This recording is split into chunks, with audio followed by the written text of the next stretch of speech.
Pessoal, tudo bem? Vamos continuar lendo Renúncia. Esse livro foi psicografado pelo Chico Xavier, ditado pelo Emmanuel, faz parte ali daquela série Romances de Emmanuel, que traz tanta história verídica em forma de romance, para que a gente, eu acredito que seja a cereja do bolo ali da doutrina, que foi tão bem professada por Chico Xavier, onde mostra realmente, na minha forma de entender, que se não houvesse reencarnação e se a gente não teria como estar entendendo na prática a ação do princípio da causa e efeito, ver como que acontece a ação e a reação, que tudo aquilo que a gente vibra, aquela outra lei tão importante que é a lei da vibração, é aquele que volta para a gente, e que se a gente está padecendo, se a gente está vendo padecimento sobre sofrimento, não é porque Deus é ciumento e vingativo, não é porque Ele quer que a gente sofra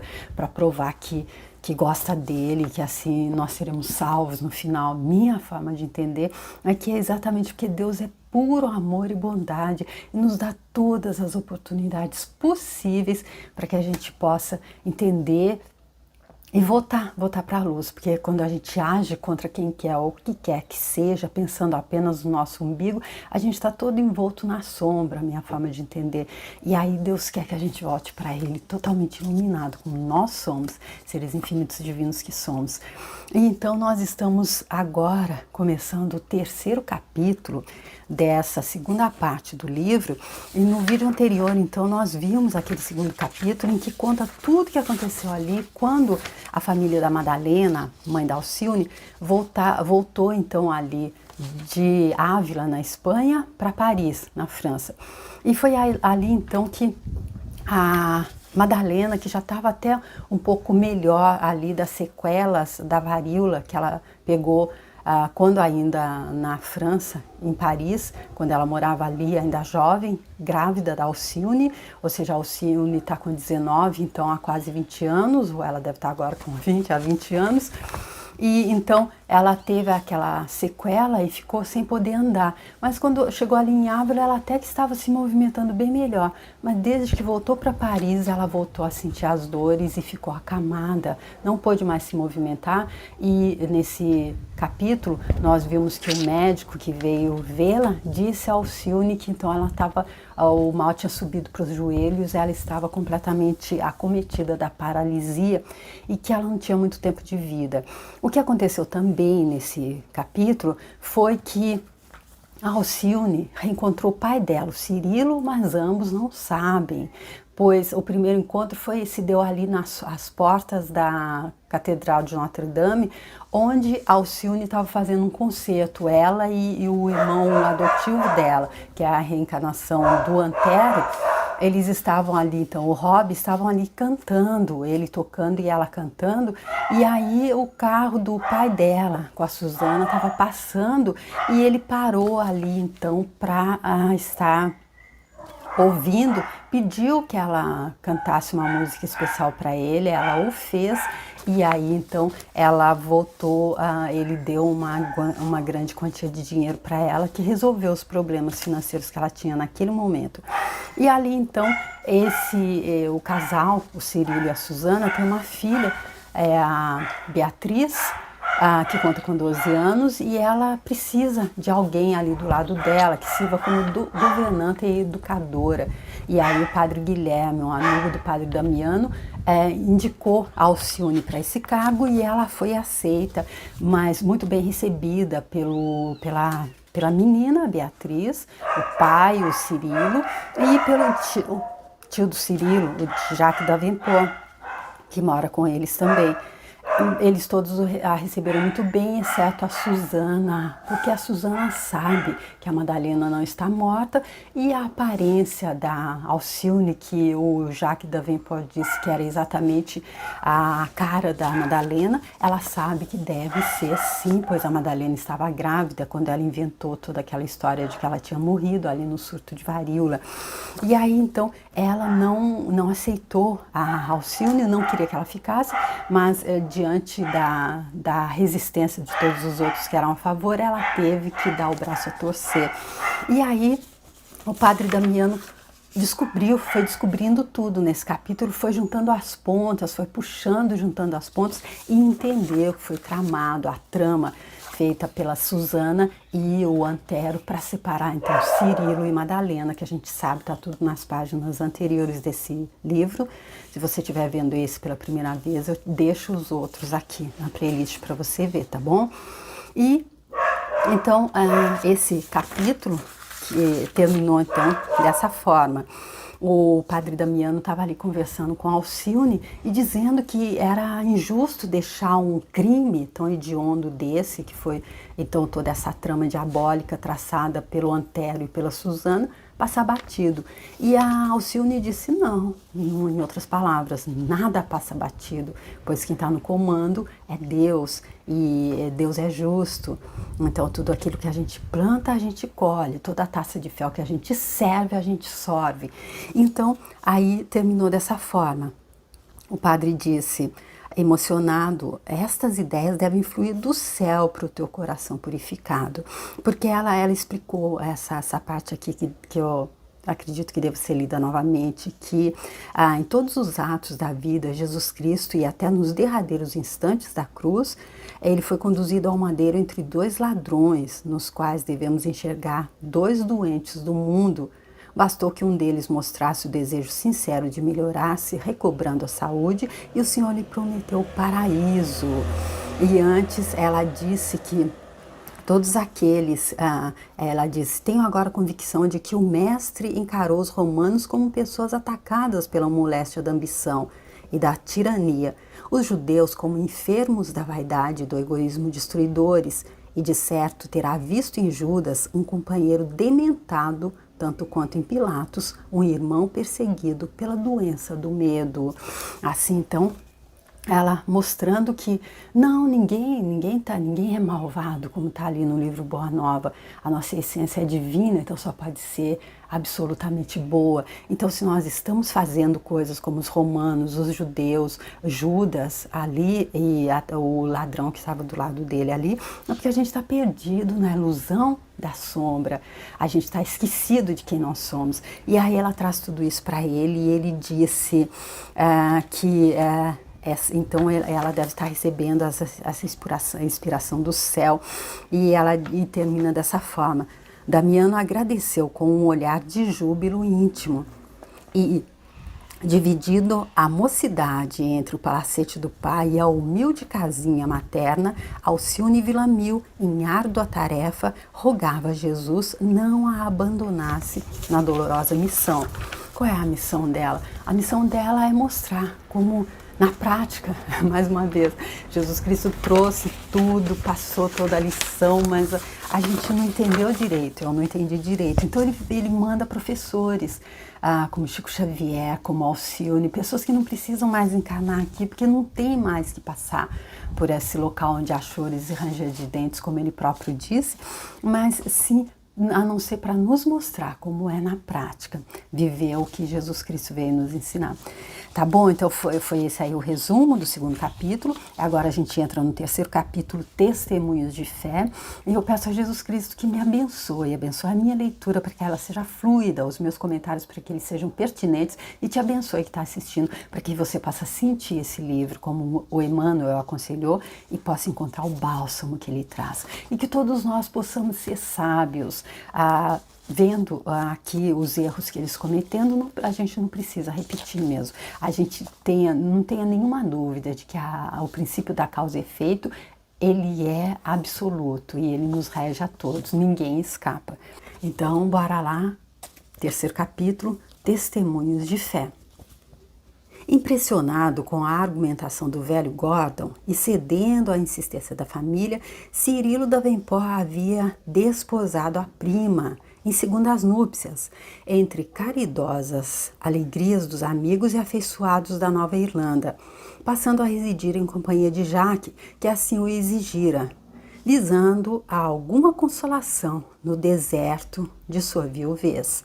Então a gente vê que aqui no terceiro capítulo, o Emmanuel nos transporta ali para os Estados Unidos. Então, antes deles virem para para Paris novamente, onde ele já tem a filha. Então aqui ele contando como é que aconteceu, porque anteriormente nós vimos que estava toda a família, inclusive o Gordon, padrinho do Cirilo, ali torcendo, ali fazendo de tudo, ali aconselhando, ali o empurrando mesmo para se casar com a Susana. Então aqui o Emmanuel vai contar como isso aconteceu. Breve, o nascimento de Beatriz vinha trazer um laço mais forte ao casal, mas o filho de Samuel jamais encontrara a emoção de ventura aurida no primeiro matrimônio. Parecia-lhe ter a alma mutilada, que o lugar de Madalena era impreenchível. Fugia instintivamente do lar, entregando-se a trabalho incessante. Por vezes, singular estranheza se apossava dele, ao atender nas atitudes afetivas de Susana, sem eco no espírito. O coração palpitava-lhe de sentimentalismo ardente. Reconhecia que nada perdera quanto à possibilidade de amar, e contudo parecia que somente a primeira esposa era dona da chave de penetração no mundo íntimo dele. O ambiente doméstico, por mais que ela se esforçasse, reservava-lhe sempre penosas surpresas. A disposição dos objetos provocava censuras, os pratos nunca estavam a seu gosto. Continuamente insaciado, insatisfeito, de quando em quando impunha-se a intervenção conciliadora de Jaque para que os atritos não degenerassem em conflito. Depois de longas e acrimoniosas altercações, Susana recolhia seu quarto chorosa e desesperada, enquanto o marido se retirava a um canto da varanda, distraindo-se com a fumaça de grande cachimbo e pensando consigo mesmo. No tempo de Madalena não era assim. Dada a sua constante aplicação ao trabalho, conseguira angariar fortuna sólida e invejável situação na colônia. No entanto, intraduzível tristeza lhe pairava invariavelmente no semblante. Aqui então Emmanuel descreve como foram os primeiros dias, os primeiros anos ali da vida matrimonial de Susana e Cirilo. A gente vê então que ela alcançou o objetivo dela, porque ela disse ali nos primeiros capítulos que ela teria o Cirilo de qualquer forma. Ela é doentiamente apaixonada por ele há séculos. Nós a vimos como Cláudia Sabina no livro 50 anos depois, eu deixo aqui se você quiser ver, onde ela era apaixonada pelo mesmo Cirilo e ali ele era o Elvídio Lúcius. Passados todo esse tempo, ela continua mantendo essa paixão doentia que faz com que ela olhe apenas para o umbigo dela e seja capaz de tramar esse plano diabólico que separou então o Cirilo da mulher que ele ama, que é a Madalena. Porém, ela tem aqui ele ali fisicamente do lado dela, mas o coração e a mente não estão ali.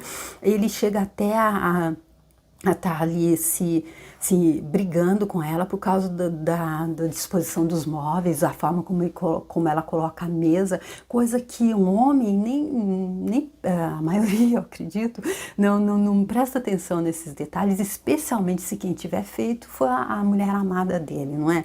Mas isso não é o que acontece aqui entre Cirilo e Susana. Ela que pensava que bastava tirar a Madalena do caminho, que ela conseguiria o amor dele, mas aí então a vida mostrando a ela que não, e ela já começa aqui, como a Alcione disse ali no vídeo anterior, a viver o próprio purgatório dela, a viver o inferno dela, a sorver a taça de fel que ela ofereceu.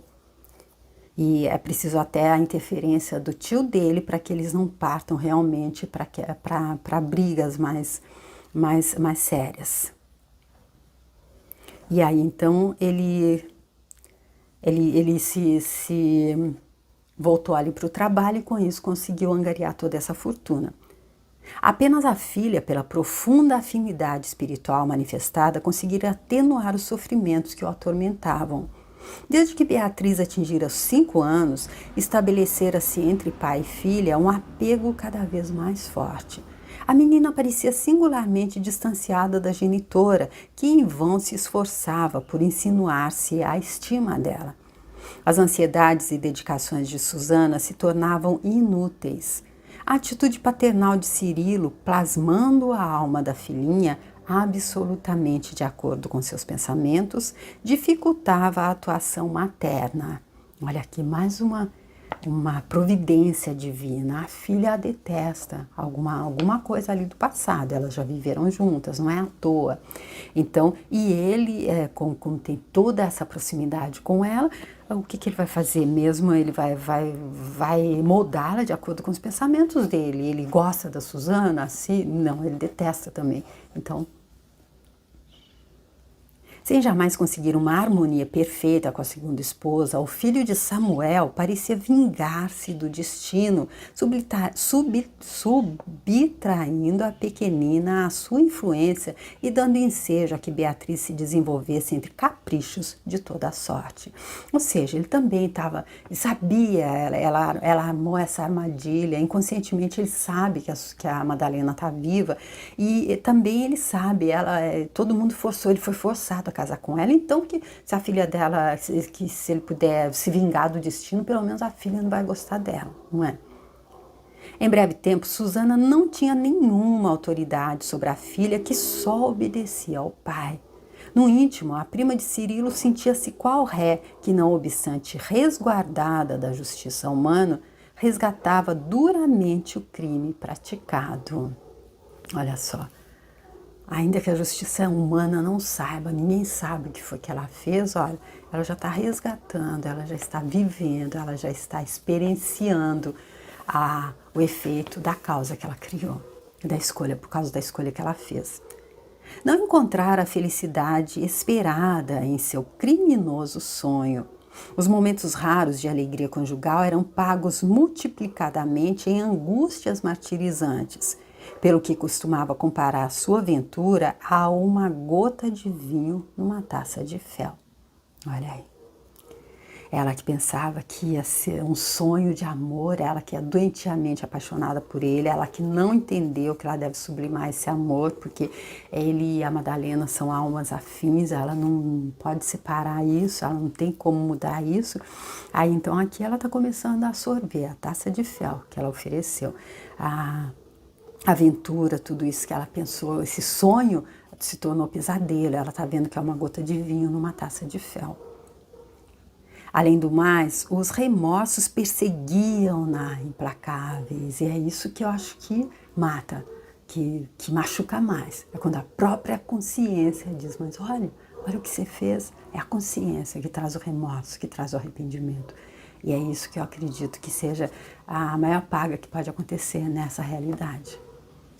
Porque uma pessoa, se fosse passível de prisão, uma pessoa pode ser até condenada à prisão perpétua, eu creio, até condenada em países onde há prisão, a pena de morte, mas se a própria consciência não indicar que o que ela fez não está certo, se a própria consciência não mostrar a ela não se arrepender, aí eu acredito que não adianta nada. Se encontrava um doente, recordava-se de Madalena. Se entrava num cemitério, surgia-lhe o espectro da vítima. Quando alguém se referia a júbilos domésticos, ela sentia o amargor das suas experiências. Se as amigas comentavam as esperanças da prole, lembrava a filha de Dom Inácio e sentia mais vivo o arguilhão da consciência. O arguilhão da consciência ali apertando cada vez mais. Tamanha era a desdita do casal que um padre da colônia lhe recomendou mais atenção para o culto doméstico do evangelho. 2 vezes por semana reunia-se a pequena família para leitura e comentário das lições do Cristo. Jaque, porém, era talvez o único que se aproveitava legitimamente dos ensinos de cada noite. Susana havia em cada palavra uma acusação, furtando-se ao aproveitamento. Cirilo considerava as sentenças evangélicas como simples fórmulas convencionais da religião, sem sentido lógico para a vida prática, e a pequena Beatriz ouvia a leitura e a interpretação do avô com o devido respeito, sem nada assimilar ao espírito infantil. O velho professor de Blois, todavia, não desanimava.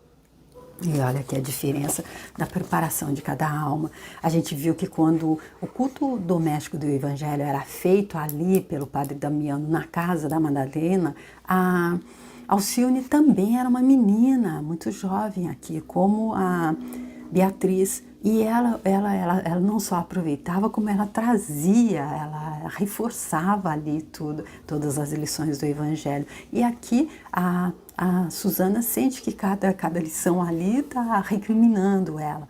Porque quando a gente está com a consciência pesada, eu acredito que quanto mais a gente ouve as verdades divinas, as verdades de Jesus Cristo, mais o arguilhão se fecha, mais dói, não é? Como o Emmanuel acabou de descrever.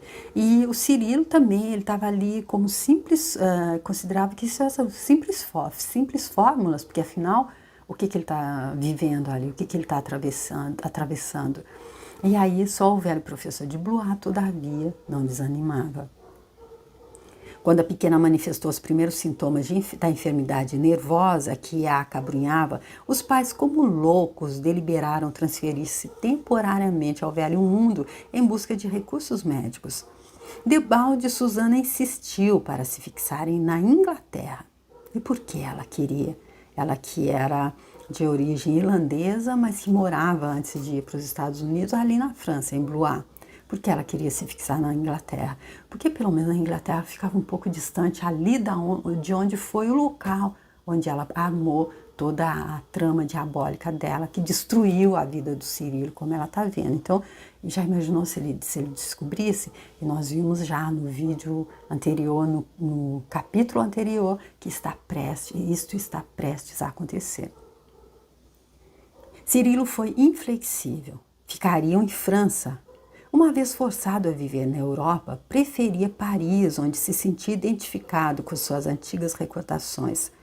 Aí poderia cuidar da saúde da filha e orar no túmulo da primeira esposa.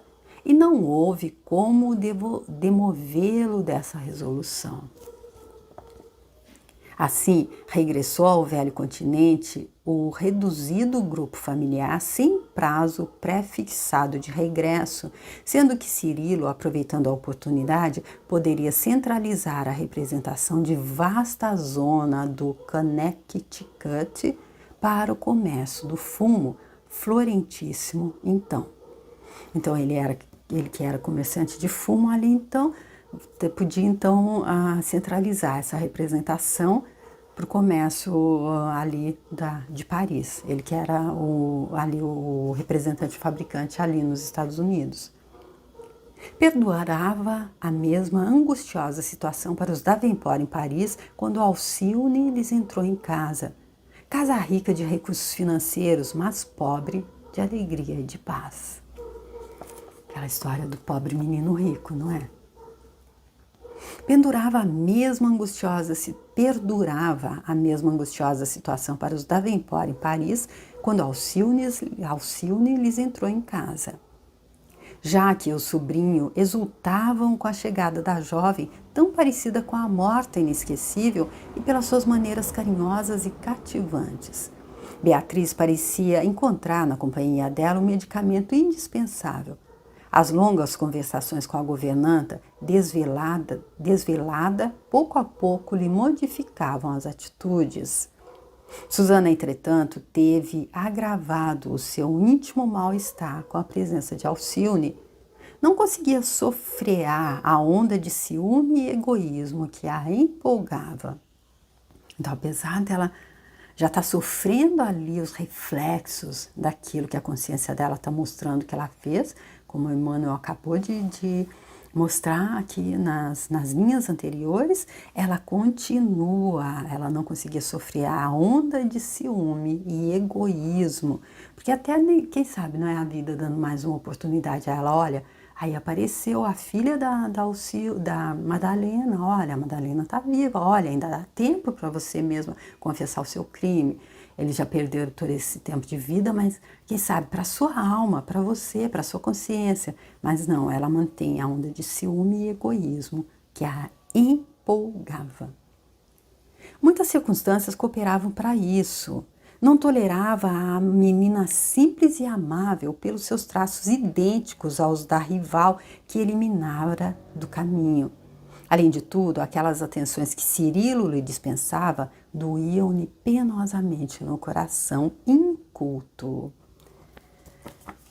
Porque só pode ser um coração inculto quando nós vemos só o nosso bem, só o que gira ao redor do nosso umbigo, só como ela disse, ela precisava, ela iria possuir o Cirilo de qualquer maneira.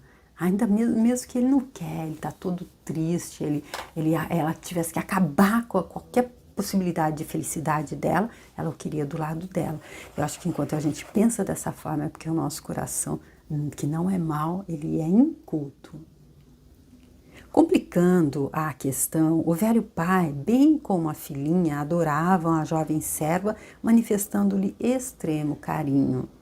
Debalde procurava um pretexto para despedi-la. A moça estava sempre calma e disposta a ceder aos caprichos dela.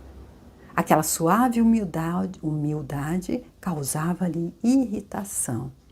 Por mais que elevasse a voz em ordens intempestivas, Alcione tratava-a respeitosamente em atitude de nobre serenidade. Olha, mais uma linda lição da Alcione aqui, não é? Não é a forma como a pessoa nos trata, e sim a forma como a gente reage ao tratamento que a gente está recebendo. Se a gente tem uma atitude de nobre serenidade, a pessoa fica muito mais, acho que irritada, até do que se a gente revidar e gritar da mesma altura e até partir para a ignorância, uma coisa assim, não é? A princípio, acrescentando-lhe outras ocupações, além dos deveres de governanta e preceptora, a jovem era obrigada a tratar de todos os demais serviços leves da casa, inclusive a costura. Observando, todavia, que a moça tudo atendia primorosamente, Susana chamou-a certa vez. Vamos ver o que é que a Susana, então, vai estar aqui amando, então, contra a Alcione dessa vez, porque ela realmente se dobrou ali diante dos argumentos da própria Beatriz, do Cirilo e do Jaque para manter a Alcione, mas ela quer de qualquer forma mostrar a eles que ela é desqualificada, que ela não serve para o cargo. Por quê? Porque ela é como se jogasse na cara ver a Alcione para ela é como se jogasse na cara dela toda vez o próprio crime que ela cometeu. Então, ela inventou que a mãe dela separou os pais. E aí, então, ela fazendo de tudo agora, então, para se livrar da Alcione. E aí, o que ela faz? Ela traz mais obrigações do que ela deveria fazer. Ela a maltrata, digamos, entre aspas. E aí, ela, por mais que ela eleve a voz em ordens intempestivas, Alcione trata respeitosamente em atitude de nobre serenidade. Pois Alcione, ela veio nos mostrar como é que a gente faz para fazer as nossas escolhas pelo amor, como é que a gente faz para pedir a Deus que o nosso ensinamento seja pelo amor e não pela dor. A Susana escolheu aprender pela dor. A gente está vendo o que está acontecendo e o que vai acontecer com ela daqui para frente. E a Alcione veio mostrar como é escolher pelo amor. E é por isso então que ela traz serenidade, não importa quanto de indiferença ou quanto de, digamos, maldade ela possa receber da Susana, ela trata com serenidade e com amor, é claro. Então, gente, vamos ver como é que continua no próximo vídeo, que vai ser então a segunda parte desse terceiro capítulo, que é testemunhos de fé. E por que a Alcione tem essa atitude? Porque ela tem fé. E ela está dando esse testemunho para a gente, tá bom? Espero que se você estiver gostando, que você possa compartilhar, curtir, comentar. Se você quiser entrar lá no meu canal para ver os primeiros vídeos desse livro, ver os outros livros da série Romance de Emmanuel que eu fiz lá e ver outros livros, não do Chico Xavier, que eu fiz lá também, que também com o mesmo objetivo de a expansão de consciência. Você, se quiser, estando lá e quiser também estar se inscrevendo, eu te agradeço muito, fico muito grata e eu acredito que tanto os livros de Xavier como muitos outros autores, como esse que eu estou fazendo também agora, Conversando com Deus, que é o New Wash, são enviados divinos para nos traçar, para escrever manuais de instrução para mostrar como é realmente que se vive a grande máxima de Jesus Cristo: amai-vos uns aos outros como eu vos amei. E sempre pensando nisso, no que ele disse: ninguém vai ao Pai senão por mim, e eu sou o caminho, a verdade e a vida. Tá bom, gente? Muitíssimo obrigada a você que está acompanhando, muitíssimo obrigada a você que está chegando agora, você que já é inscrito, e se quiser me mandar uma mensagem, eu já disse a isso, dizer o que é que você está, se você está gostando, se tem alguma coisa que eu possa fazer diferente, eu vou ficar muito feliz, tá bom? Te agradeço muito, até o próximo vídeo, tchau!